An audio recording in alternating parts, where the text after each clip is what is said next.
buenas noches, bienvenidos a En Contexto, hoy martes 9 de julio del 2024, en vacaciones de Estela Ruiz Díaz, la estoy reemplazando, va a estar de vacaciones por 2 semanas, así que bueno, merecido descanso para Estela, le mandamos un abrazo grande desde acá. Hoy vamos a hablar de 2 temas muy importantes, uno de ellos tiene que ver con el Mercosur. Acabamos de cerrar una reunión del Mercosur en nuestro país con la presencia de los países miembros, de los Estados miembros y la ausencia del presidente Javier Milei de Argentina. Sí, estuvo representada Argentina por autoridades, canciller que estuvo aquí, bueno, pero vamos a hablar un poco de eso y de la importancia del Mercosur, y después vamos a estar hablando de esta ley que tiene media sanción y que fue aprobada ayer en el Congreso, una ley de control y transparencia de las organizaciones sin fines de lucro, la famosa ley de las ONGs, un tema que, bueno, está siendo parte de la agenda mediática en esta semana y que ayer, bueno, tuvo media sanción. Pero vamos a empezar ya saludando a nuestros invitados. Están con nosotros esta noche Jorge Garicoche, economista, analista de Mentu. Jorge, ¿cómo estás? ¿Cómo te va? Buenas noches, Fito. Un placer siempre compartir contigo y con toda la teleaudiencia de NPI. Y también nos acompaña Jorge Codas Thompson, analista internacional, que bueno, ya prácticamente un panelista acá del programa. ¿Qué tal, Jorge? ¿Cómo te va? Buenas noches, Fito, para vos, para Jorge también. Muchas gracias por la invitación. Quiero empezar con vos, Jorge Codas Thompson, hablando sobre la historia del Mercosur y cómo surge este mercado común que, bueno, desde el año 1991 nos une para objetivos que, bueno, han ido avanzando, han ido creciendo. ¿Cuál es la historia del Mercosur y sobre todo cuál ha sido, digamos, la ventaja para nuestro país a lo largo de estos años? Bien, mi interpretación de la historia del Mercosur va más atrás. Nosotros veníamos saliendo de regímenes militares, en el caso paraguayo el más reciente acababa de salir, y había un interés tanto del presidente Alfonsín de Argentina como el presidente Sarney de Brasil de consolidar lo político. Entonces esto comienza a erigirse en una dinámica donde ellos comienzan a meter también temas económicos y finalmente se transforma inicialmente en un mecanismo de administración de relacionamiento económico entre Brasil y Argentina con 2 socios mucho menores como son Uruguay y Paraguay. Hay de hecho desde el inicio algunas excepciones al régimen de Mercosur en materia de automóviles y en materia de azúcar. Y la firma del Tratado de Asunción en 1991 para el Paraguay fue una firma con una situación un poco desafiante para el presidente Rodríguez. Hay que recordar que si bien es él que lidera el golpe que depone al general Stroessner, él fue parte del gobierno de Stroessner también. Por supuesto. Entonces, yo tuve la oportunidad de escuchar al doctor Raúl Sapena Brugada comentar lo que fue el debate que hubo para decidir si se entraba o no a Mercosur, sabiendo que iban a haber unas asimetrías realmente muy desafiantes de manejar y al mismo tiempo gerenciar la ansiedad que tenía el presidente Rodríguez de quedar en la historia como alguien que no solamente había depuesto al general Stroessner, sino que había llevado al Paraguay a la siguiente etapa del desarrollo. Finalmente se decidió, se firma, y haciendo digamos, muy rápida la historia del devenir de Mercosur, una vez que se firma, tanto el presidente Menem en el lado argentino como los presidentes Collor de Mello e Itamar Franco del lado brasilero comienzan a darle una impronta mucho más económica al Mercosur. Esto tiene una dinámica interesante hasta que ocurre la crisis asiática en el año 98, donde como parte de esa crisis hay unas devaluaciones monetarias muy importantes y Brasil no aguanta la presión por devaluar. Al devaluar Brasil en el año 98, ya con Fernando Henrique Cardoso, esa dinámica económica empieza a trastrabillar y una vez, saltando 4 años más, que cambia de signo político la región y suben el presidente Lula por un lado, el presidente Kirchner por el lado argentino y el presidente Hugo Chávez en el caso venezolano, el Mercosur pasa a ser un instrumento más político y yo diría más ideológico. Ahora, ¿qué le ha traído al Paraguay? Hay mucho debate sobre la conveniencia de haber, de alguna manera, puesto todas las fichas en el Mercosur para el país. Yo creo que lo primero que le dio fue una visibilidad muy importante. Paraguay era un país no solamente aislado geográficamente, sino muy poco conocido, todavía lo es. A mí me tocó vivir fuera del país 20 años y lo más preocupante que yo me encontré no es que tengan mala opinión de nosotros, sino que no nos conocen. Claro, que no tienen opinión. No, no hay opinión. Claro. Entonces eso con el Mercosur de alguna manera se revirtió. Queda por ver cuáles son las ventajas en materia comercial, porque yo he seguido muy de cerca un país donde viví y enseñé, que es Chile. Chile tomó un camino opuesto en el caso de la integración comercial, que son los tratados de libre comercio, con algunas sofisticaciones posteriores, y realmente cuando uno mira las cifras, el caso chileno parece ser un caso de amplio éxito, si bien el modelo ha sido cuestionado en la última elección. Cuando uno mira las cifras y los logros, realmente uno se pregunta si fue la mejor decisión. Pero yo creo que hay que ponerse, lo difícil en historia es colocarse en los zapatos de los tomadores de decisión en ese momento. Y yo creo que se tomaron las decisiones que probablemente eran las mejores, Fito. Jorge Garicoche, hablando desde el punto de vista de estas asimetrías que mencionaba Jorge Codas Thompson y que todavía continúan, ¿Paraguay ha logrado de alguna manera obtener beneficios, digamos, cuando se plantea los fondos estructurales que en algún momento ayudaron a obras de infraestructura y que ahora se plantea incluso un FOSEM 2, digamos, un nuevo paquete de ayudas para los países como Paraguay, Uruguay, Bolivia, que se sumó al Mercosur? ¿Esto de alguna manera nos ayudó? Sí, a ver, un poco complementando lo que nos ilustraba muy bien Jorge Codas Thompson. El nombre mismo nos da una idea de hacia dónde apuntaba, un mercado común. Pero para llegar a ser un mercado común, primero tenemos que tener una unión de aduanas y esa etapa todavía no superamos. O sea, el nombre todavía sigue siendo... Sí. Jorge, un segundo, Sí. te van a corregir algo en el sonido porque está haciendo un pequeño falso el micrófono. Mientras te corrigen el micrófono, voy a volver con Jorge Codas Thompson para consultar. Al moverte aparentemente, Jorge, hola. está ahí el problema. Ya venía el sonidista y va a solucionar esto. Jorge Codas Thompson, hablabas de lo que fue, digamos, un desafío para el general Rodríguez, que, bueno, salía de un régimen autoritario y que formó parte del régimen autoritario de Stroessner. Hay una cláusula democrática en el Tratado del Mercosur que se tiene que activar cuando de alguna manera hay algún golpe de Estado, alguna situación arbitraria en alguno de los países miembros. ¿Funciona la cláusula democrática? ¿Fue un desafío para quienes tenían algún proyecto autoritario en su momento?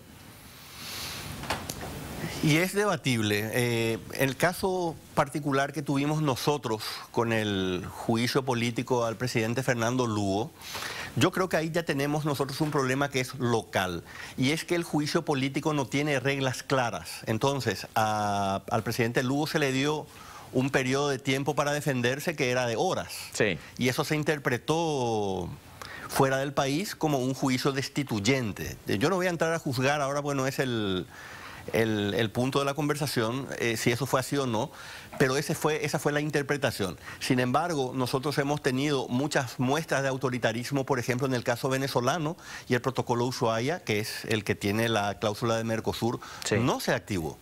Entonces, eso indica que realmente, más allá de la probablemente muy buena intención que tiene la cláusula democrática, hay problemas de aplicación que se tienen que valorar, porque lo que no puede ocurrir es que se le suspenda a un miembro o se le deje de suspender a un miembro por falta de claridad en las reglas. Parte de los problemas que tiene el Mercosur, y yo te diría en general América Latina, justamente está en la falta de fineza de las reglas. Es decir, hay buenos postulados, hay buenas intenciones, pero la aplicación y el enforcement posee muchas falencias, Fito. Sí, que en Paraguay tiene mucho que ver con la debilidad y la fragilidad institucional. Así es. Jorge Garicoche, estabas explicándonos, digamos, lo que tenía que ver con la parte económica y lo que Paraguay logró en estos años en el Mercosur. Sí, así es, Fito. Para ponerle un poco de número a lo que venía mencionando, si nos planteamos lo que Paraguay conectaba con la región, con los países del Mercosur, en el año 2000 exportábamos 1.500, 1.700 millones de dólares a los países vecinos. Hoy estamos cerca de 8.000. O sea, hubo un crecimiento a partir de penetrar a esos mercados también sin pagar aranceles, en intentar tener una integración. Y digo intentar porque mencionaba hace rato, el nombre nos dice esto debería ser un mercado común, sin embargo todavía no pasamos las etapas previas a ser un mercado común. Todavía tenemos fallas y muchas en cuestiones de ser una unión aduanera, que es un poco el primer paso de la integración. Sí. Y ahí creo que hay mucho espacio para mejorar. Ahí hay cuestiones donde se deben apuntar las cosas para que realmente la integración comercial sea real y los países realmente saquen el rédito que se quiere sacar de esto. ¿Ha sido beneficioso? Sin lugar a duda. Un comentario ahí que lo haría es que si Paraguay no estaba en el Mercosur, probablemente no íbamos a tener tampoco el volumen de comercio que hoy tenemos. Entonces, habría que hacer una investigación profunda de esto, sí. Pero un poco, porque digo, también en algún momento se planteó, después de la situación política del 2011, salir del Mercosur. Si Paraguay sale del Mercosur, probablemente políticamente lo primero que vamos a hacer es firmar un tratado de acuerdo con el Mercosur. ¿Por qué? Porque estamos rodeados del Mercosur, necesitamos como vía de salida del Mercosur. Y nos ha dado un poco esa visibilidad hacia el mundo. Hoy Paraguay exporta a algunos países donde puede mostrar sus productos, sus mercaderías, como es Israel, y lo hace sin aranceles. Probablemente Israel no nos iba a mirar como Paraguay, pero sí nos mira como Mercosur. O sea, es una plataforma que tiene sus debilidades, que tiene sus fallas, que tiene muchas cuestiones por mejorar, pero sin embargo sigue siendo aún así un escenario interesante que creo que podemos explotarlo todavía mucho más. Decías, el siguiente paso es una unión aduanera y bueno, hay un paso superior aún que es la moneda única. ¿Se puede llegar a eso? Yo lo veo muy difícil de llegar todavía a una moneda única.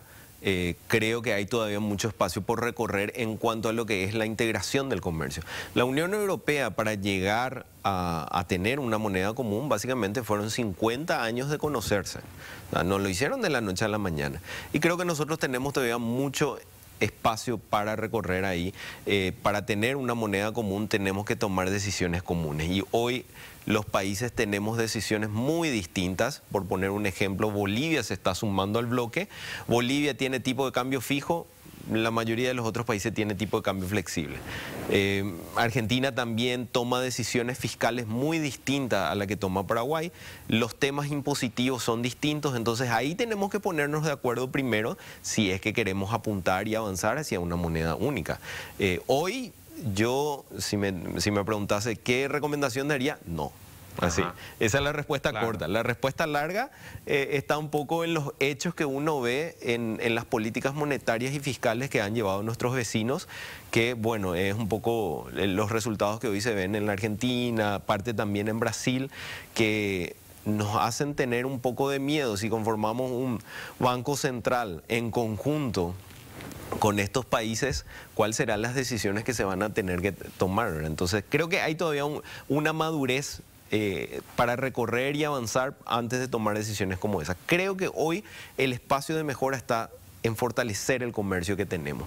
Y menciono esto porque si bien creo que se han avanzado en tener acuerdos sobre qué arancel tener frente al mundo, de hecho ahora se redujeron un poco porque Brasil dice necesitamos conectarnos de vuelta un poco más con el mundo, bajemos un poco los aranceles, volvamos a tener insumos para que nuestras industrias vuelvan a crecer, pero por otro lado tenemos algunas cuestiones mucho más internas al interior de nuestros países. Por ejemplo, Argentina tiene impuestos a las divisas. Entonces, te dice, podés meter tus productos a mi país sin pagar arancel, pero el comercio se sigue haciendo en una moneda extranjera, no se hace en peso argentino.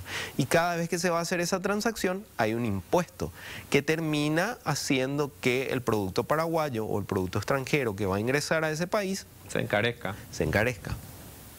Y pierde competitividad. Jorge Codas Thompson, hablando de la Unión Europea que mencionábamos aquí con la moneda única, ¿por qué se tardan tantos años para lograr un acuerdo del Mercosur con la Unión Europea? ¿Cuáles son las razones? Yo creo que hay varias razones. La primera es que hay una visión dentro de la Unión Europea que apunta hacia un desarrollo medioambiental sustentable que nosotros, los miembros del Mercosur, o nuestros líderes, no están dispuestos a aceptar así como se plantearon. Considero que fue un error reabrir las negociaciones en el 2019. Esto estaba zanjado. Se aceptó abrir. Francia, sobre todo, insistió mucho en el tema medioambiental, y el anexo que quieren incluir básicamente lo que hace es tomar los puntos que son opcionales en el Acuerdo de París sobre el medio ambiente, sobre el acuerdo climático, y volverlos obligatorios para nosotros. Entonces, ¿qué significa eso en términos jurídicos y políticos? Que la Unión Europea va a estar legislando para el Paraguay. Y yo personalmente considero que eso es inaceptable. Más aún, hay que analizar por qué la Unión Europea, que tanto insiste en estas medidas medioambientales, no logra calmar a sus propios agricultores. Sus agricultores no están dispuestos a cumplir lo que el reglamento 1115 establece. Le bloquearon todas las capitales en las protestas recientes. ¿Cuál fue la respuesta de la Unión Europea? Perfecto, vamos a comenzar a tomar las medidas, pero no los vamos a castigar si incumplen, por ejemplo, en no hacer siembra directa, rotación de cultivos, abonos verdes. La mayoría de esas prácticas se realizan de forma natural acá en Sudamérica, y resulta que a los campesinos europeos o a los agricultores europeos no se los va a penalizar por no hacerlo. Entonces, esto es una cuestión muy política, no es una cuestión donde uno sencillamente puede decir, no, esto es lo que la técnica dictamina en términos ambientales. Yo personalmente creo que nosotros debemos mantenernos firmes. Yo apoyo la posición que tuvo el presidente Peña, apoyo la posición que ha tenido el presidente Lula, de no dejarse avasallar. Le voy a dar otro ejemplo. Hay una gran controversia respecto a un producto que se usa en Paraguay, se llama Paraquat, que es un agroquímico que aparentemente tiene ciertos efectos muy nocivos. Resulta que la compañía que fabrica Paraquat ahora fue adquirida por una empresa alemana.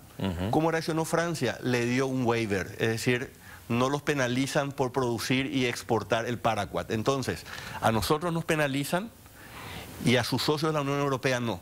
Esos son los tipos de decisiones que nosotros no debemos aceptar, Fito. ¿Y qué perdemos al no tener este acuerdo con la Unión Europea, Jorge? El acuerdo generaba muchísimas expectativas porque en el caso paraguayo nosotros podemos ingresar todavía con mucha más fuerza en el mercado. Por ejemplo, el azúcar hoy ingresa a Suiza por un trato preferencial que tiene el país en ese producto, pero no ingresa a los otros mercados por los aranceles muy altos que hace que reste competitividad al producto paraguayo o al producto de la región. Entonces, el azúcar, el biodiesel, las maderas, hay un montón de productos que pueden entrar con muchísima fuerza en la Unión Europea, y ellos también enviarnos muchos productos. O sea, estamos hablando de que la Unión Europea en su conjunto es la segunda economía del mundo y el Mercosur en su conjunto es la quinta. Entonces, imagínate el nivel de comercio que podría potencialmente existir entre estos dos bloques. Es mucho. Ahora, un poco lo que comentaba Jorge Codas Thompson es cierto, es a qué precio entramos a negociar ahí, ¿verdad? Son 25 años que se vienen negociando, que se llegó a un acuerdo. El acuerdo, el nombre técnico que le pusieron es un acuerdo de principio. O sea, ya está, vayan y ratifiquen esto en sus congresos y luego vengan y cuéntenos que todos ya estamos de acuerdo y esto se implementa. Ahí sale la Unión Europea y dice, no, ahora yo tengo un nuevo documento que no es un documento de negociar, es un documento de interpretación de un capítulo que es el medioambiental. Creo yo hay una cuestión que tenemos que tener en cuenta y hay que tener mucho cuidado, es que dado la aparición de este documento, que si bien el Mercosur se expresó en contra de eso y está haciendo una contrapropuesta, también Argentina y Brasil dijeron, ya que estamos, yo quiero agregar una palabra más, sacar otra palabra en tal capítulo y en tal capítulo. Creo que ese no es el camino que el Mercosur debería. Se entorpece, digamos, Sí, el proceso. porque por una palabra Sí. vamos a abrir algo que ya estaba cerrado. No estamos discutiendo la interpretación, vamos a volver a abrir ahí. Y ahí se nos puede complicar las cosas. Entonces, creo que tenemos una gran oportunidad, si bien las negociaciones no tienen que ser a cualquier precio. El mundo está creciendo también, hay otros lugares muy emergentes. A mí me interesa mucho el mercado del Indo-Pacífico, hay Singapur, Malasia, Tailandia, que son economías que han demostrado un crecimiento enorme en los últimos tiempos, y ahí también el Mercosur puede sentar presencia. ¿Verdad? Los productos que hoy tiene el Mercosur para ofrecer al mundo son productos que también necesitan de ese lado y que también tienen plata como para poder pagar nuestros productos. Jorge Codas Thompson, el planteamiento de avanzar en un acuerdo con China, ¿cómo lo ves, cómo lo analizás y sobre todo la postura del gobierno paraguayo? Yo creo que la postura que ha tomado el gobierno paraguayo es en principio la correcta, porque nosotros mantenemos hace mucho tiempo relaciones diplomáticas con Taiwán. Si eso fuera a cambiar, el debate tiene que ser profundo y tiene que ser un tema de Estado. No es cuestión de decir nosotros vamos a vender más soja o más carne. China, al entrar a negociar con ellos y al tener una relación comercial y financiera con ellos, es un país complejo. Hay que ver cómo ellos están actuando, por ejemplo, en África. Ellos son bastante rápidos en dar préstamos. Lo que hay que ver es la letra chica de los préstamos y lo que le está sucediendo a esos países que toman esos créditos, que hoy en día no pueden pagar. China les refinancia a una tasa distinta, le obliga a comprar los productos, por ejemplo, los trenes, hay que comprarlos de China, los créditos son para eso, los trenes que se envían no son de muy buena calidad, entonces hay mucha idealización respecto a abrir una relación comercial con China que yo creo que amerita más análisis. En el caso específico de Taiwán, yo creo que también nosotros necesitamos plantearnos qué queremos con Taiwán. Voy a dar un ejemplo. Nosotros tenemos una universidad donada por la República de China, Taiwán, donde parte del acuerdo es que el Estado paraguayo coloque como contrapartida el terreno sobre el cual se tiene que asentar la universidad. Eso no se ha hecho, no se concretó. no se ha realizado. Al Estado no le faltan propiedades para hacerlo. Y yo pregunto, ¿cómo nos deben ver los políticos y los tomadores de decisión de Taiwán cuando nosotros no somos capaces como país de cumplir una cláusula como esa? Nosotros podríamos sacar mucho más ventajas. Taiwán es un país que es líder mundial en semiconductores. Nosotros podríamos entrar, por ejemplo, en su cadena de producción. Taiwán es uno de los líderes en producción, por ejemplo, de productos para Apple, sobre todo iPhone. Nosotros podríamos ser parte de la cadena de producción también. Pero yo pregunto, los líderes de esas empresas, exactamente qué es lo que van a ver cuando vengan aquí a Paraguay a evaluar una posible inversión. No es fácil atraer ese tipo de inversiones porque el mundo entero les está tratando de atraer. Entonces yo creo que en el caso específico de Taiwán nosotros tenemos que plantearnos qué queremos, en qué periodo lo queremos y plantearlo de manera muy clara. Yo una de las cosas que le plantearía a Taiwán es un crédito a largo plazo por un monto muy importante que nos permita a nosotros asentar toda nuestra infraestructura necesaria para poder aprovechar lo que se está haciendo ahora, en términos, por ejemplo, del corredor bioceánico y otras obras de infraestructura importantes. Pero eso no se está discutiendo, Fito. Lo que se discuten son minucias. Y a Taiwán, el costo que tiene Taiwán todos los años de mantener la relación es llevar de visita a un grupo de políticos allá, mostrar algunas fábricas, quizás alguna otra actividad, y nada más. Y nosotros estamos literalmente desperdiciando esa relación. Entonces, tenemos que ver los dos puntos. ¿Qué queremos con Taiwán? Y eventualmente, si la gente que está en poder a nivel de los tomadores de decisión plantea una relación con China, bueno, exactamente qué queremos de China también. Jorge, ¿cómo lo analizás? ¿Cómo analizás nuestra relación diplomática y comercial con Taiwán y con China? Sí, un poco acompaño la postura que tiene Jorge Codas Thompson. Efectivamente, creo que tenemos que mirar lo que la evidencia nos dice de cómo está funcionando la relación hoy con China. China no ha sido un buen socio con muchos países. Incluso uno puede ver que con Rusia, uno lo ve en la foto a Putin, al presidente chino, siendo un aliado en la guerra, pero en cuanto a las inversiones, En Gazprom la inversión china desapareció, apareció con muchísima fuerza, le iba a dar tecnología, le iba a dar... Pero ahora un poco con la excusa de la guerra eso se paralizó por completo, ¿verdad? Ha sido un poco la constante en muchos lugares donde China ha desembarcado. Ahora bien, Mercosur-China, sin lugar a duda el mercado chino es enorme, abre una posibilidad para que se expanda potencialmente el comercio de acá hacia allá, pero también de allá hacia acá. Claro, y ahí es la donde balanza comercial es la que tenemos que ver. Hoy la balanza comercial para Paraguay es sumamente complicada. Un poco como bloque estamos ahí relativamente equilibradas, pero yo no creo que el Mercosur vaya a posicionarse favorablemente hacia China, sino que China va a empezar a ingresar principalmente en mercados donde hoy le está costando un poco más. Brasil y Argentina. Brasil es un mercado sumamente con mucha protección.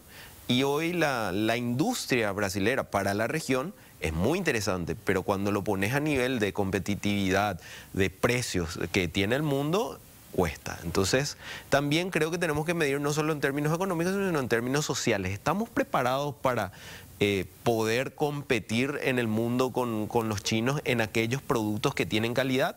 Porque también los chinos han avanzado en muchas líneas de producción y hoy hacen productos buenos, baratos, con calidad, que te permean el mercado y te terminan cerrando tus industrias. Claro. Entonces, creo que eso también debe estar en el análisis, ¿verdad? Más allá de decir, voy a aumentar, porque ¿qué es lo que tenemos capacidad de venderles hoy? Un poco más de soja, un poco más de carne, quizás algo más de aceite, pero hasta ahí. Casi nada de valor agregado. Ellos tienen muchas cosas más que vender. Claro. Entonces, creo que tiene que estar un poco también en ese análisis de decir lo que decía Jorge Codastonso. ¿Qué queremos de China o qué queremos de Taiwán? ¿Qué estamos dispuestos a ceder?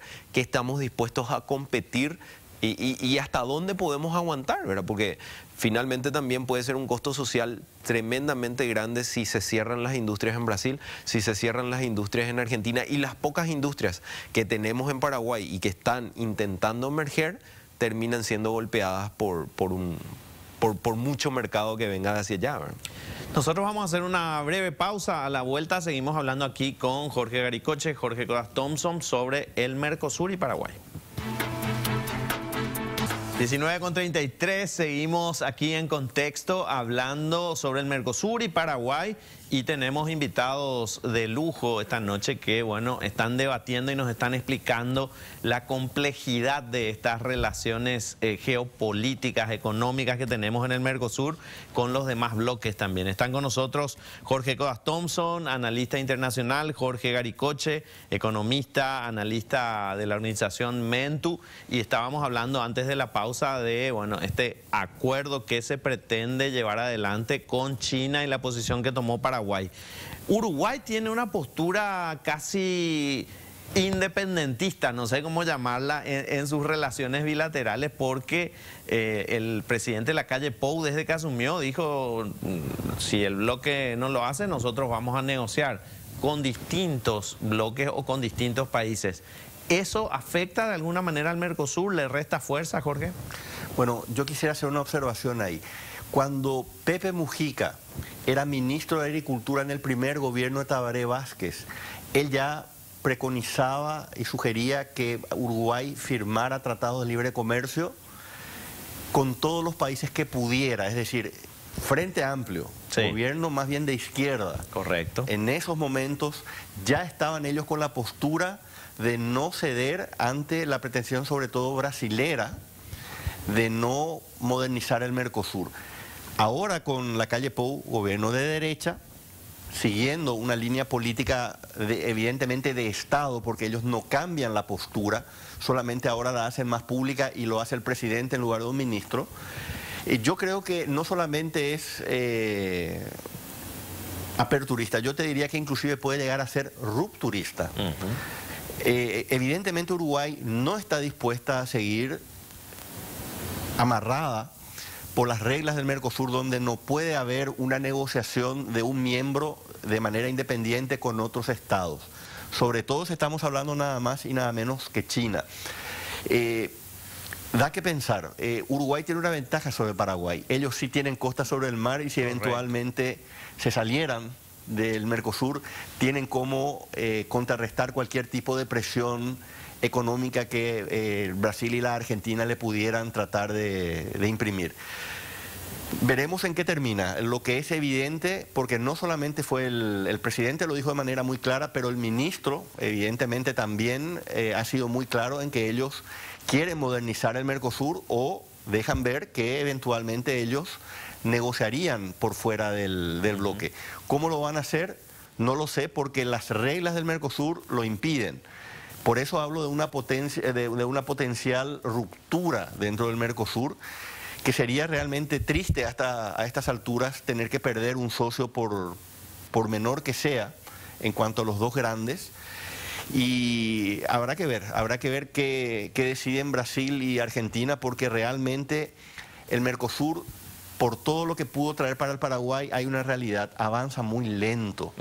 El mundo va rápido. En el mundo nosotros tenemos, sobre todo en la región del Pacífico, lo que hablabas, el TPP, el Acuerdo Transpacífico, que mueve cifras siderales, uniendo a países desde Chile hasta países como los del sudeste asiático, y nosotros no acabamos de evolucionar. Entonces, yo creo que eventualmente sería interesante ver la postura sobre todo de Lula, porque Lula es la persona interesante siempre en ver cómo cambia.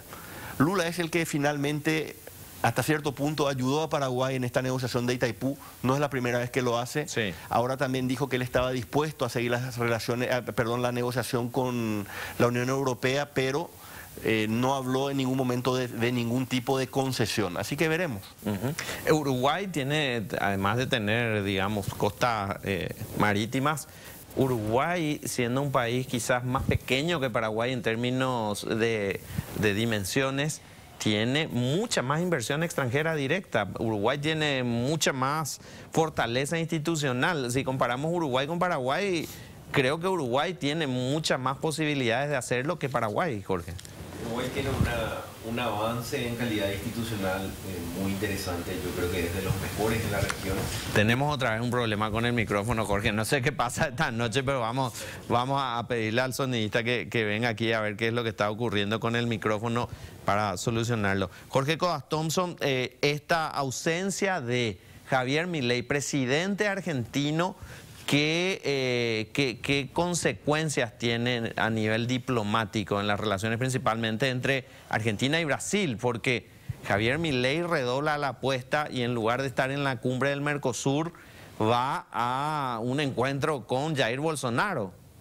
A ver un partido de fútbol. A ver un partido de fútbol, que además le dio mala suerte a Brasil porque terminó eliminado, ¿verdad? Porque por lo menos cuando hizo algo similar en España, sí, él fue a recibir unos premios y dio unos discursos de tipo político. Acá esto fue una suerte de reunión de amistades, sí, para ver un evento público.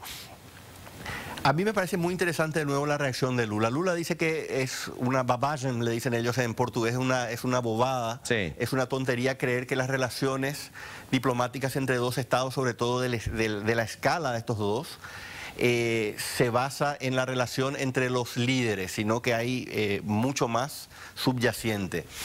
Yo creo que Lula tiene claro que finalmente Milei en algún momento o va a tratar de cambiar de posición o eventualmente por las reglas electorales ya no va a ser presidente de Argentina, y las relaciones Argentina-Brasil se normalizarían. Yo lo que veo de Milei, que a mí me preocupa un poco, Milei parece necesitar la polarización, sí, permanente, para desempeñarse él de manera óptima. Todo el tiempo, a nivel doméstico y a nivel internacional. Él ha tenido, también en su momento insultó al gobierno de China Popular de una manera, digamos, muy abierta. Después tuvo que cambiar porque ellos tienen una operación que se conoce como swap. Es una suerte de préstamo, sí, que le da la República Popular China, y se vieron en la... De unos cuantos millones de dólares, hay que decir. Sí. Estamos hablando de varios miles de millones, sí, de dólares, encima una tasa de interés más alta que la que le da el Fondo Monetario Internacional.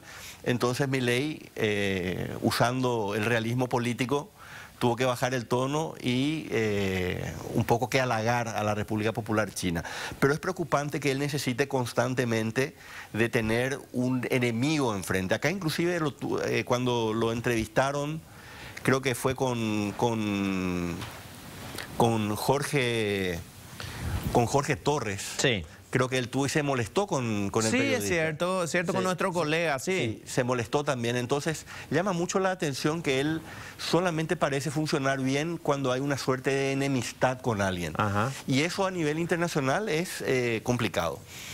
Yo espero que él en el transcurso de los siguientes meses, en la medida que se dé cuenta, sobre todo que Argentina todavía va a tener que renegociar, no solamente con el FMI, sino con otros acreedores internacionales. La política internacional no se maneja de esa manera, Fito. Jorge Garicoche, estábamos hablando del tema Uruguay, comparándolo con Paraguay, y también si podés darnos tu opinión sobre el tema Argentina-Brasil en términos económicos. Sí, mencionaba que Uruguay tiene un avance en la calidad institucional muy importante. Eso ha hecho que muchos quieran instalarse e invertir en ese país. Un poco también usando la plataforma logística en la que ha tenido Uruguay. Uruguay ha sido muy inteligente en cuanto a las decisiones que tomaron en los últimos 20, 30 años, ¿verdad? Ellos dijeron, nosotros queremos ser un país de referencia en temas logísticos, modernizaron sus puertos, los pusieron a competir con todos los puertos de la región y hoy casi que le sacan todo el mercado al puerto de Buenos Aires. Entonces, fueron bien estratégicos en qué hacer, cómo hacer para atraer las inversiones. Y también dijeron que hay ciertas normas con las cuales se cumplen o se cumplen, siendo un poco el faro de la región en temas de seguridad jurídica. Eso hace que ellos tengan más o menos como 5 veces más de inversión extranjera de la que nosotros tenemos, ¿verdad? Y que también muchos países desean tener esos niveles que tiene el Uruguay. Un poco con relación al tema argentino, en cuestión de lo que hace el Mercosur, hace rato mencionaba el tema de los impuestos que tienen internamente que terminan afectando al comercio, pero no es solamente una cuestión impositiva, ahí podemos listar un montón de cuestiones, ¿verdad? El impuesto a la divisa que mencionaba, el impuesto país. Ellos le llaman impuesto país a un impuesto casi a la importación, donde uno pensaba que por el perfil liberal que tenía el presidente Milei iba a eliminar ese tipo de impuestos.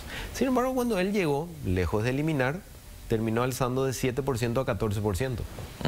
Entonces uno se pregunta... Una medida proteccionista. Claro, una medida de protección. Y tampoco termina ahí la cuestión. Paraguay... no sé si sabían, produce varillas. En Paraguay se producen varillas y estamos comenzando a exportar varillas. Pero para entrar al mercado argentino, por cada varilla que envías, tenés que imprimir el nombre de quien produjo, para quién va, el número de lote. O sea, es un montón de cosas que tiene que ir en un producto, la varilla. En la varilla. Es una medida proteccionista, ¿verdad? O sea, tenés que cambiar tu horma cada vez que vas a hacer... Cada vez que vas a enviar. Para un comprador distinto. Para un comprador distinto. Entonces uno dice, ok, no te cobro aranceles, bienvenido a este mercado, pero para entrar a este mercado necesitas cumplir con estas cuestiones. El mercado brasilero también es bastante parecido para un montón de productos. Entonces, si queremos tener un mercado común con integración, estas son las cuestiones que tienen que estar sobre la mesa. Es decir, ¿queremos que las varillas del Mercosur circulen en toda la región o en definitiva vamos a estar escudándonos siempre ante la posibilidad de que alguien ingrese y sea un poco más competitivo? Y más allá de lo económico, Jorge Codas Thompson, ¿cuál es el futuro, digamos, que tiene el Mercosur para nosotros como ciudadanos del Mercosur? ¿Alguna vez nos vamos a sentir como ciudadanos del Mercosur y decir, yo puedo circular libremente, afincarme en este país, trabajar en el otro, revalidar mis estudios? ¿Eso se va a agilizar en algún momento? Bueno, yo creo que es interesante, muchas veces se trae como referencia a la Unión Europea. Lo que muchas veces se soslaya es que la Unión Europea, para llegar a iniciar sus procesos de consenso, se estuvieron matando mutuamente por 1000 años. Sí. En innumerables guerras, incluyendo las 2 guerras más destructivas que ha tenido la humanidad. Nosotros no tuvimos ese tipo de tragedias y no tuvimos que levantarnos. Ahora, la tuvimos nosotros los paraguayos en el siglo XIX, que no es el punto, pero en nuestro proceso, digamos, a partir de los años 80, nosotros no hemos tenido que resurgir de las cenizas. Eso es un problema porque no hay una sensación de urgencia como sí la hubo en Europa. Además, hay que acordarse, la posibilidad de que Alemania siguiera belicosa después de la Segunda Guerra Mundial era muy clara. Alemania prácticamente no se rindió hasta el mismísimo final. Entonces ellos necesitaron de manera bastante expeditiva poner en funcionamiento mecanismos institucionales que gerenciaran la relación entre los países, sobre todo la Unión del Carbón y el Acero, que empieza en 1952 con 6 miembros, y de ahí se empieza a evolucionar hacia lo que hoy conocemos como la Unión Europea. Otra vez estamos hablando de 1952 al 2024. El Mercosur es bastante joven aún. Sí. Entonces, no tenemos sensación de tragedia ni de urgencia, no ha pasado suficiente tiempo, y después no tenemos la visión que tuvieron los líderes, Jean Monnet, Robert Schuman, etcétera, que fueron los padres de Europa, de la Europa actual. Nosotros no tenemos esto. Todavía nuestros líderes piensan mucho a nivel nacional, que está bien, ellos son líderes electos para gobernar la nación que están liderando, perfecto, pero tiene que haber algo más para nosotros superar este status quo que tenemos y llegar a los estadios que vos mencionaste, digamos, sentirnos ciudadanos, inclusive serían no solamente Mercosur, probablemente ya sudamericanos, Cierto. por ampliación de membresía, sentirnos libres de tomar un avión con nuestro título universitario y poder ejercer en otro país, cosa que no se cumple, tener una facilidad mucho mayor, por ejemplo, en instalar una empresa financiera en un país como Brasil, cosa que hoy Banco Continental lo tiene, por cierto, acá en Paraguay, tiene un banco en Brasil, pero es uno. Claro. Falta eso, falta una sensación de urgencia y una visión innovadora para llevar el proceso hacia adelante. Jorge Garicoche, ¿cómo ves? ¿Cómo ves el futuro del Mercosur? ¿Hacia dónde tenemos que ir? Juntos podemos hacer muchos. Y acá un poco, hace rato hablaba de la necesidad de volver a ser competitivos en la región frente a la innovación que está imprimiendo el mundo, ¿verdad?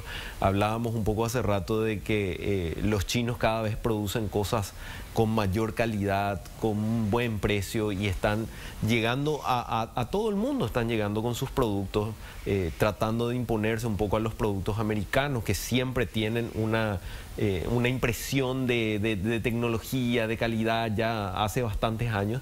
Y la pregunta es, ¿qué pasó con esa industria de la región? ¿Qué pasó un poco con la industria brasilera, argentina, que se ha vuelto cara y que hoy tiene la enorme oportunidad de volver a resurgir? Y ahí es donde entra a jugar Paraguay.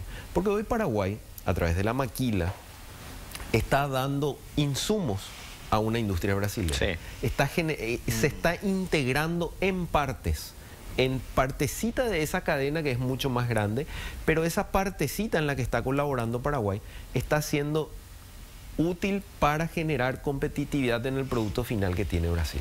Y a eso decía, juntos podemos hacer mucho más. Paraguay quizás no tiene hoy el know-how o el conocimiento que puede tener la industria brasilera por los años que ya viene caminando, pero sí tiene la posibilidad de colaborar con un talento joven, con menores costos impositivos, con muchas ganas de crecer, y ahí es donde tenemos que aprovechar esas oportunidades que cada país tiene para conectarnos con el mundo. Uruguay decía hace rato las ventajas logísticas que tiene, las ventajas de seguridad jurídica que tiene. Entonces, aprender de eso, generar esa integración de decir, ¿cómo hiciste Uruguay? Yo también quiero ser así, porque como bloque, de vuelta, somos la quinta economía en el mundo. Realmente, como Mercosur, tenemos la posibilidad de sentarnos en una mesa a decir, con estas condiciones no entran en nuestros territorios. Pero si nos vamos solo, quizás Brasil pueda tener la posibilidad de sentarse en una mesa. Veo difícil que hoy le inviten a Argentina. Ahora, como bloque de vuelta nos invitan a los 4, y ahí es donde creo que Paraguay tiene mucho que ofrecer. Creo que como región podemos dar muchas cosas al mundo. Tengo que volver al tema rupturista porque, bueno, hablando de lo que podría ocurrir con Uruguay, recientemente en las elecciones en Gran Bretaña hubo un castigo muy duro para el Partido Conservador, y algunos analistas lo atribuyen en parte a lo que fue toda esta campaña del Brexit, de la salida de Gran Bretaña de la Unión Europea. Jorge Codas Thompson, ¿cómo ves este paso que tomó en su momento Gran Bretaña de salir después de un proceso largo de un bloque tan importante? Y fue un proceso complejo. muy instigado por... A mí no me gustan los términos como extrema derecha porque son difíciles de definir. Llamémosle por los sectores más nacionalistas del Reino Unido, liderados por un señor que se llama Nigel Farage. Tomó a Gran Bretaña en un momento económico no muy feliz, lo cual hacía que ya la población estuviera un poco propensa a afirmar a favor de salir, y tuvo también la participación de miembros connotados del Partido Conservador, el partido que acaba de perder el poder, sobre todo de Boris Johnson. Entonces, lo que ocurrió ahora con la caída del Partido Conservador es en buena medida la consecuencia de haber participado parte de este partido en la salida del Reino Unido de la Unión Europea, que aparentemente les está muy caro, es decir, los procesos inflacionarios que ha sufrido Gran Bretaña. La situación que hay respecto, por ejemplo, a la falta de personal para determinados empleos que antes se traían de otros países de la Unión Europea, etcétera, han hecho que el público británico señale al Partido Conservador como el gran culpable. Y le dan el triunfo al Partido Laborista, que es un partido que ya no es, o la gente cuando escucha la palabra laborista piensa que es un partido de izquierda, y no lo es hace mucho tiempo, es un partido de centro. Y el nuevo líder, el nuevo primer ministro, se encargó de volverlo más hacia el centro todavía. Entonces, básicamente lo que ocurrió es, en mi opinión, una consecuencia fundamental del Brexit, de los procesos económicos inflacionarios y de recesión que ocurrieron post-Brexit, y la total falta de respuesta que da el Partido Conservador a este tipo de problemas que en parte los causaron ellos mismos. Bueno, Jorge Codas Thompson, Jorge Garicoche, le quiero agradecer muchísimo que hayan estado con nosotros esta noche analizando el Mercosur, Paraguay, pero también hay que decir, analizamos un poco la situación de otras regiones y bueno, lo que está ocurriendo en el mundo prácticamente, porque es necesario entender lo que está pasando. Gracias por estar con nosotros esta noche. Gracias por la invitación. Gracias por la invitación, Fito. Ha sido un gusto, Jorge. Un placer para mí también, Jorge. A la vuelta de la pausa vamos a estar hablando de la ley de las ONG, esta ley que ayer tuvo media sanción en el Senado Nacional.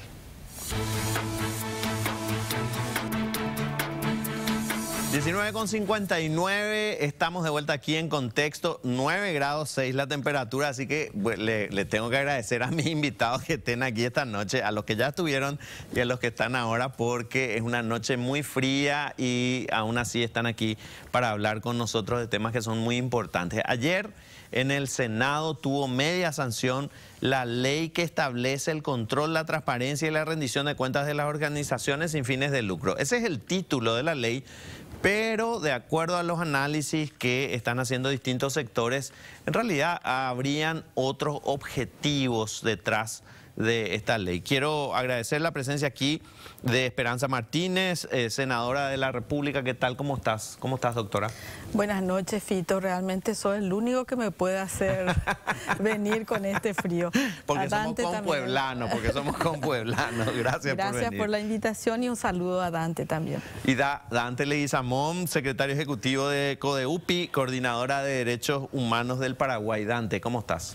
Buenas noches, Fito, a la senadora. Un gusto poder compartir con ustedes esta noche fría de invierno paraguayo. Sí, ayer en una sesión extraordinaria escuchábamos las argumentaciones de ambas partes, quienes planteaban o modificaciones o, digamos, la aprobación de esta ley así como estaba redactada, porque hay que decir que ninguna de las partes se mostraba en ningún momento en contra de los controles o la transparencia.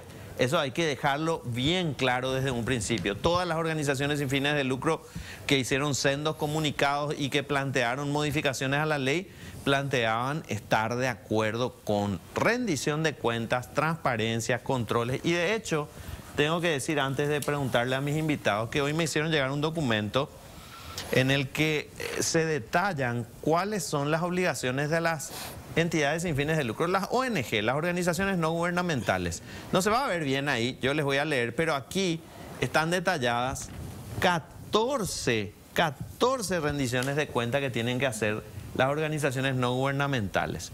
Desde obligaciones tributarias, inscripciones en el Registro Único de Contribuyentes, en el Ministerio de Economía, en el Registro Nacional de Entidades sin Fines de Lucro, en el Registro Público de Comercio, patente municipal, tienen que estar inscritos en IPS, en el Ministerio de Trabajo, registro de abogacía del Tesoro, registro en el portal de MIPYMES.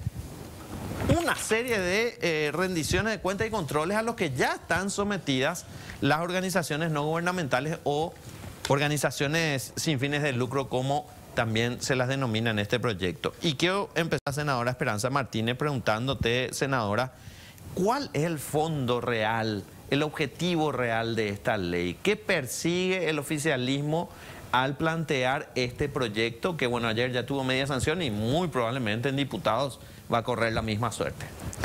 En realidad es una ley para el control social, es una ley garrote para controlar a las organizaciones de la sociedad civil, para desalentar la participación de la gente y para castigar, perseguir a las que el gobierno considere como adversarias políticas.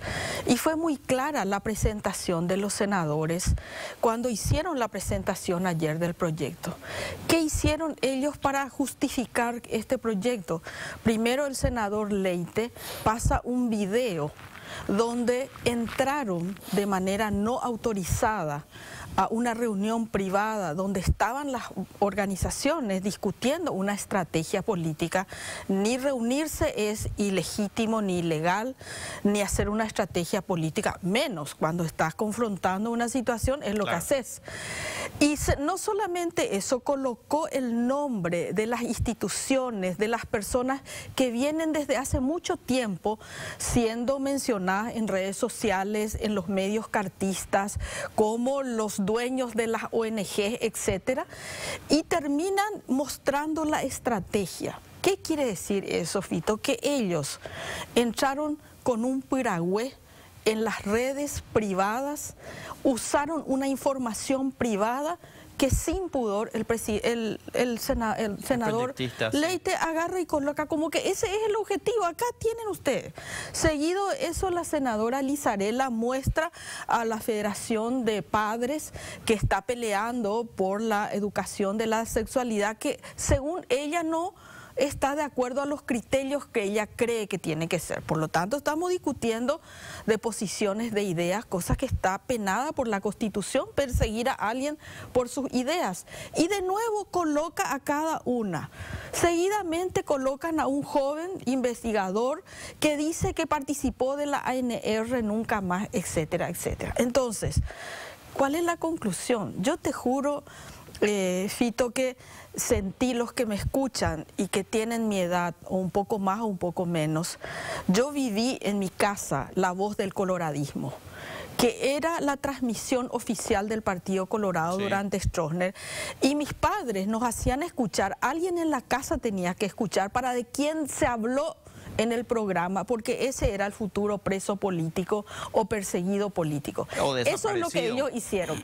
Lo que ellos proyectaron ayer, y que tienen un video, parece que de todos nosotros, ¿verdad? Y dicen, porque hay acá fulanos que tienen sus hijos que trabajan. Pero ninguna de esas cosas es delito, pero como ellos lo plantean, es claramente macartismo, persecución. Esto es gravísimo. Esto es lesiona la democracia en su esencia, que es la participación de la gente, ¿verdad? Volvemos otra vez al gobierno autoritario que crea miedo, que crea persecuciones. ¿Y por qué concluyo con esto, Fito? Porque no solamente se van a inscribir, sino que si cometes algún error que no está claro allí, te van a venir con unas multas de 2.000 millones de guaraníes. Claro. No especifican quiénes son las organizaciones. O sea, eso puede ser una comisión vecinal, puede ser un club de fútbol. Le pregunté reiteradamente si entraban las juntas de saneamiento, las comisiones vecinales, los comités de productores, de mujeres, de varones, si existen, si van a ser... Y nadie me contestaba, ¿verdad? Porque en realidad ellos lo que quieren es una herramienta que van a tomar sistemáticamente. No le van a controlar a todas. A los amigos, Sí. por supuesto, no. Pero, Esperanza tiene una ONG, es de la oposición a su ONG lo que nos vamos a ir. Y mostraron claramente las ONGs vinculadas a la ex candidata a la vicepresidenta Soledad Núñez, como si fuera una delincuente, a ella y a su marido ligadas a ONGs que no se dedican ni al lavado de dinero, como sí lo hacen los representantes del Partido Colorado. Allí no hay ningún narcotraficante ni nada, son gente que trabaja en el sector privado no lucrativo, como vos trabajás en el canal, como acá los camarógrafos trabajan también, y la gente puede trabajar donde quiera y debe tener la libertad de hacerlo. Dante, ¿cuál es la postura de CODEUPI y de las otras organizaciones que, bueno, siguieron de cerca el proceso? Sí, realmente vemos con mucha preocupación, sobre todo esto que contaba un poco la senadora Esperanza, en lo que ocurrió ayer en la plenaria, digamos, del Senado, porque da cuenta claramente cuál es la intencionalidad de la ley. La ley nos preocupa porque es una ley vaga, es una ley que... ambigua, una ley que abarca todo, pero ellos dicen, no, a ellos no le vamos a perseguir, o a ellos ellos no van a entrar dentro del control de la ley, pero en realidad, o sea, van a entrar cuando sea necesario, lo van a meter dentro del control de la ley, porque la ley tiene esa flexibilidad, podríamos decir, ¿verdad? La ley aparte duplica los registros que existentes. Vos recién los mostrabas, hay registros, el Estado tiene registro de organizaciones de la sociedad civil, pero sin embargo, hasta el propio Ministerio de Economía y Finanzas tiene un registro en la Dirección de Ingresos Tributarios. Sin embargo, igual quieren un nuevo registro.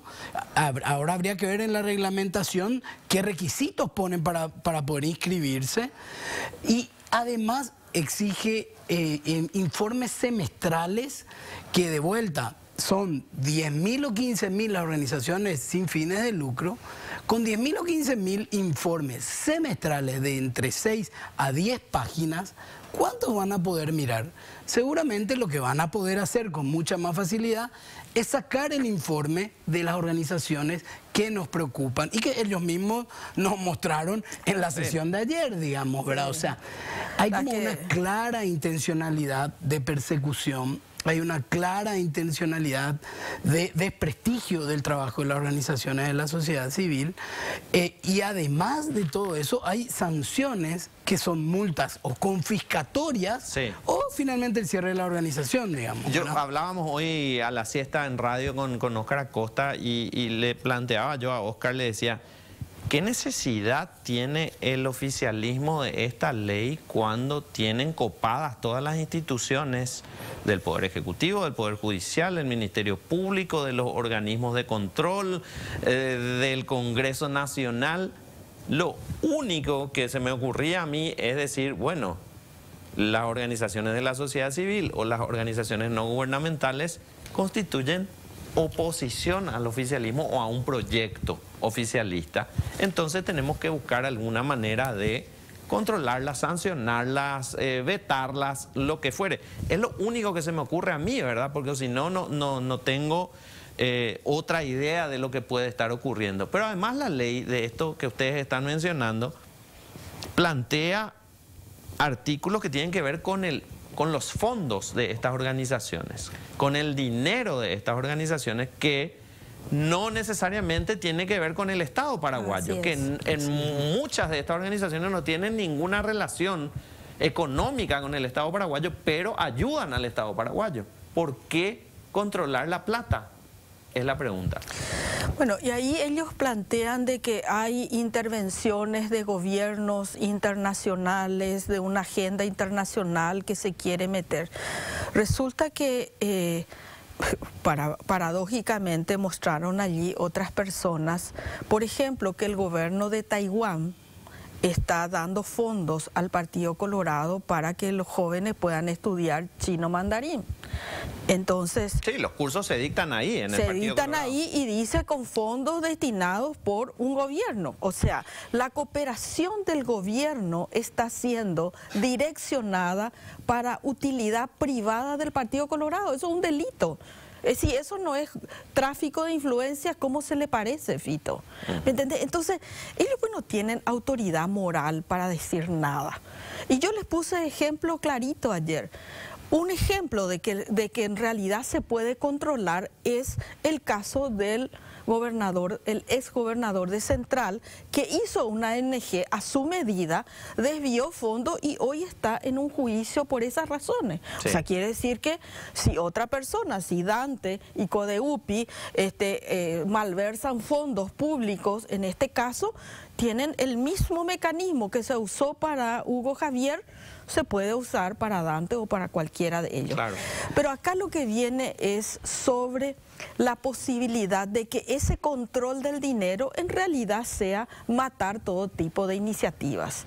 Porque finalmente el Estado, porque también colocan a los organismos de cooperación, o sea, puede ser la JICA, puede ser USAID, puede ser UNFA, puede ser Naciones Unidas, cualquiera de las entidades tienen agencias, cooperación, etcétera. Todas esas tienen que ser registradas y monitoreada. Y yo digo, el Estado finalmente firma los convenios y puede finalmente decir, bueno, no me interesa cooperar con este sector porque particularmente no me interesa.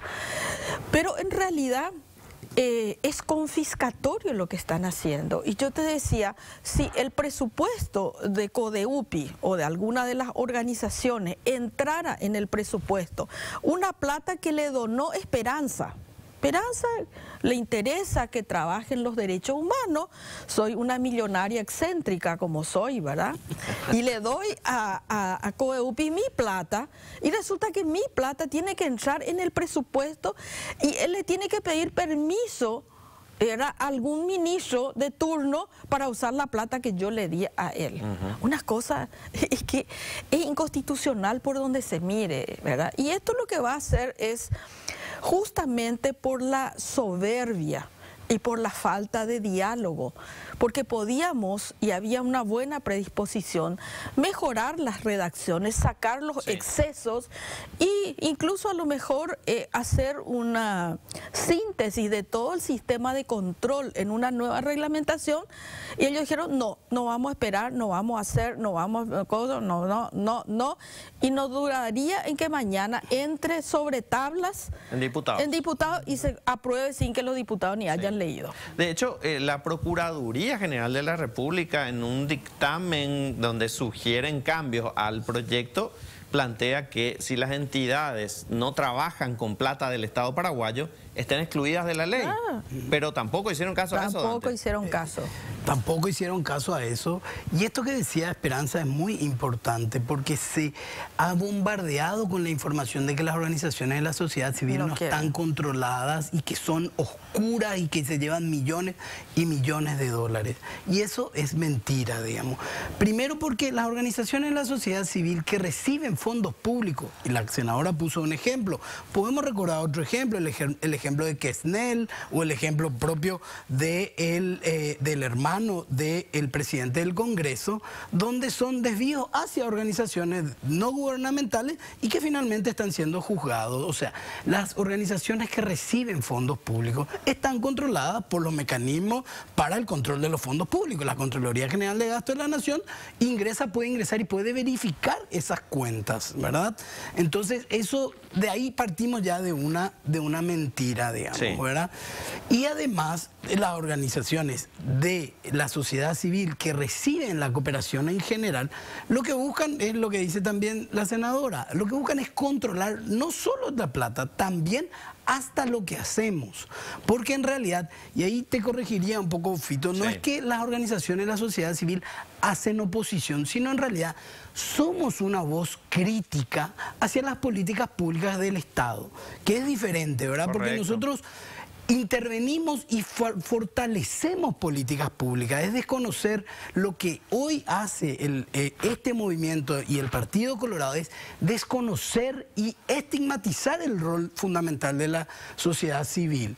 En estos 35 años de democracia, la sociedad civil ha participado de los procesos de transparencia, de la lucha contra la corrupción, de los procesos de educación y participación ciudadana, de los procesos de la creación del Mecanismo Nacional de Prevención de la Tortura, el proyecto de ley de protección de periodistas y personas defensoras, es fruto del trabajo mancomunado de la sociedad civil con las organizaciones del Estado. Si hoy todo ese aporte que hace la sociedad civil en dinero tiene que pasar por el Congreso para poder firmar un pequeño acuerdo con una institución del Estado para digitalizar los archivos o para poder avanzar en una política mínima, es claramente lo que quieren hacer es direccionar y evitar que digamos lo que venimos diciendo y evitar que avancemos o profundicemos en algunas cuestiones específicas. Me gustaría profundizar en ese artículo de la ley que, bueno, ayer tuvo media sanción, el artículo 9, que plantea que cualquier proyecto de estas organizaciones no gubernamentales, organizaciones sin fines de lucro, que tenga un convenio con instituciones del Estado, tiene que pasar por el Presupuesto General de Gastos de la Nación. Es decir, si CODEUPI tiene $1 millón que recibió de una fundación alemana para trabajar con los archivos del Congreso de la Nación, no puede usar CODEUPI ese $1 millón como aporte para el Estado paraguayo, porque tiene que pasar por el presupuesto. Así es. Y el presupuesto tiene que aprobar, el Congreso tiene que aprobar eso, y en el momento en que el Congreso lo decida. Así es. No puede ser un convenio directo de CODEUPI con el Congreso de la Nación o con el Archivo Nacional para digitalizar esos documentos. No lo pueden hacer ahora. El artículo específicamente, disculpame Fito, pero el artículo específicamente prohíbe la posibilidad de firmar acuerdos con el Estado para realizar ese tipo de acciones. O sea, si nosotros queremos firmar un acuerdo con sea cual sea la institución, ya sea con el INDI, con el Congreso, como el ejemplo que das, con la Defensoría del Pueblo, para hacer un aporte de fortalecimiento o un aporte de trabajo técnico a la hora de determinar una violación de derechos humanos, de determinar avanzar en una política pública relacionada a educación o a cualquier cuestión. Pero no, y ahí hay algo muy importante, la sociedad civil no hace la política pública, se suma a un trabajo que está haciendo la institución pública, porque las políticas son públicas, las realizan las instituciones públicas, pero nosotros desde la sociedad civil en la posibilidad de aportar al crecimiento de la política pública, a que sea más sólida la política pública, a que tenga una investigación profunda con relación a un tema. Para hacer eso tenemos que pasar nuestro presupuesto por el Congreso de la Nación para poder firmar el acuerdo, para poder ejecutar el proyecto. Eso es lo que dice hoy la ley. Burocratiza y ralentiza muchísimo cualquier proceso que puedan hacer estas organizaciones. Volviendo, Esperanza, a lo que planteaban tus colegas, porque lo dejaron muy claro antes del tratamiento de la ley. No son todas las organizaciones, decían. Nos interesan esta y esta organización. Ya tienen todos los videos y reiteradamente hay algunas personas, no sé, Marta Ferrara, Agustín Carrizosa, o sea, hay todo un elenco ya Dante, son todos la gente que está ligada a derechos humanos, la gente que está ligada a políticas de niñez, a políticas de diversidad, a políticas de inclusión, a políticas indígenas. Pusieron muchísimos ejemplos de que se recibe plata en nombre de los indígenas, etcétera, para crear una adhesión de la gente, mintiéndole a la gente. Porque yo, para mostrar nomás la incoherencia, hace poquito se le otorgó a la OPACI un lugar dentro de Hambre Cero, que está vinculada históricamente a la familia del presidente Clan Núñez. Sí. O sea, tienen antecedentes de corrupción, históricamente fueron los dueños de la OPACI. Condenado por corrupción. Condenado por corrupción, y resulta que ellos, no hay ni un solo cuestionamiento, porque yo sí cuestioné que ellos entraran, porque es tráfico de influencia, finalmente, ya que tanto ellos quieren plantearlo, y resulta que hoy van a manejar el presupuesto más ambicioso de la política social del gobierno, la OPACI, que es una ONG que no pasa su presupuesto por el Congreso, etcétera, etcétera. Entonces, yo creo que el discurso que quisieron instalar por las redes sociales, no quieren ser controladas, son todos unos delincuentes, todos son influenciados por el Plan 2030, los Soros y no sé qué cuánto, todo eso se cae. Y es más, yo voy a hacer una campaña como ellos están haciendo para demostrar que ellos son los que están recibiendo. El pastor Ortigosa, que es el encargado con otros grupos evangélicos, todos los grupos de padres que están financiados por ellos, por organizaciones no gubernamentales, ellos no son delincuentes. Ellos no interfieren en la política pública. Ellos se han ido a hacer capacitaciones sobre suicidio en adolescentes, ¿verdad? Sin tener ninguna capacidad, ninguna formación para manejar problemas tan graves de salud pública. Y el ministro complaciente con gente que después dice nosotros no estamos vinculados. Si esto no es injerencia en la política pública, pero como son sus amigos, por eso que esta ley es un garrote. Para los amigos, como siempre en este país, todo permitido, todo va a ser igual, no se va a ver a las ONG de los amigos, no va a entrar. La ONG de Carter, nadie va a saber a quién le paga con esa plata que está en la ONG para que sean sobresueldos de mucha gente que está trabajando en entes públicos, como políticos o como lo que sea, ¿verdad? Porque si hay tanta transparencia, la próxima semana yo voy a pedir que el presidente Carter nos transparente qué hace con su plata, que dé el ejemplo el cartismo y que nos demuestren todas estas ONGs que son aliadas de ellos, que den el ejemplo, y entonces vamos a poder creer que su intención no es una ley garrote. Yo te digo, Fito, salí profundamente alterada, porque seguramente uno piensa que con estos años de democracia, el autoritarismo, la dictadura, se fue diluyendo en nuestra mente. Pero ayer lo sentí, te juro, como si fuera que lo vivía mis 20 años, sí, mis 25 años, como hace mucho tiempo no lo hacía. Con el miedo, con el que te van a, como va a aparecer tu nombre, va a aparecer el de tu hijo, el de tu familia, y te van a estigmatizar, porque antes éramos los comunistas, éramos los subversivos, éramos los violentos, etcétera. Y hoy sos ONG. Ahora ya el calificativo no es zurdo, sos ONG vos. Es como si fuera un delito, como si fuera un pecado, cuando en realidad todas las democracias se fortalecieron después de poderes dictatoriales a través de la participación de la gente. Quiero agradecerles y quiero cerrar nuevamente mostrando la planilla con los controles que tienen actualmente las organizaciones sin fines de lucro y que ya están vigentes, reiterando que la postura de las organizaciones sin fines de lucro es a favor de la transparencia, a favor de los controles, pero en contra de todo lo que tenga que ver con garrote, que lo que tenga que ver con un control político de organizaciones de la sociedad civil. Con esto nosotros nos vamos. Gracias, senadora Esperanza Martínez. Gracias, Dante Leguizamón, por estar con nosotros esta noche. No, muchísimas gracias. Nos reencontramos el jueves aquí en Contexto. En instantes llega ya la jornada.